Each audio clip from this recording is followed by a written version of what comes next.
G'day, I'm Will Minson, Cape Grim Ambassador, and we're here today at the Railway Club Hotel in Port Melbourne to take Liam Picken and Tom Boyd into the kitchen to cook the best steak we possibly can.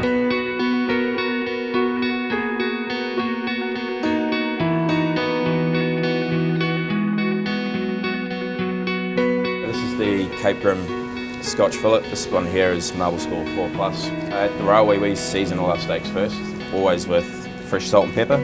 Because what we're trying to do is get a nice crust, seal all the juices in, so when we put it on the char grill, it's all the liquid and the blood's not going to run out.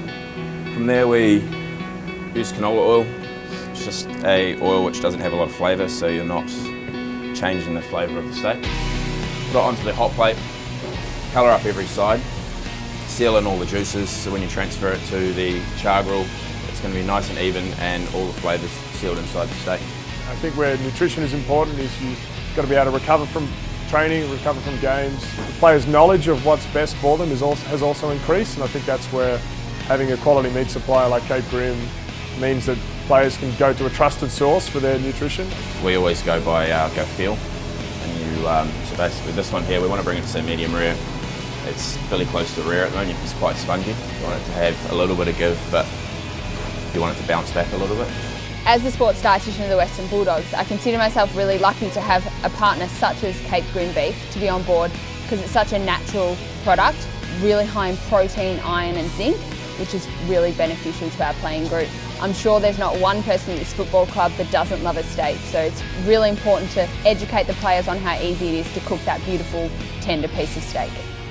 So now we're resting the steaks. We ideally would like to rest the steak for half the cooking time. Doing this allows the meat to relax, release some of the juices and then absorb the juices back in. I know first and foremost that grass-fed beef is best for the animal, and usually what's best for the animal is best for us.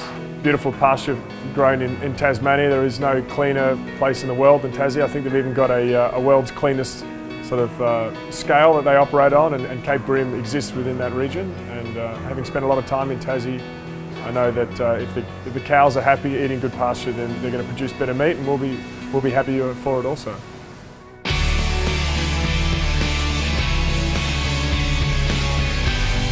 I always like to talk to the athletes about always shopping on the outside of supermarket walls, because obviously everything's a lot more natural. So anything that's more natural, grass-fed beef for example, is always going to be a lot better for their health, and not just for their health while they're at the football club, but I also like to talk about long-term health as well. Yeah, I absolutely love eating my one piece of meat a week. I pick a couple of nights out from the game and cook a beautiful piece of Cape Grim, and I really enjoy it.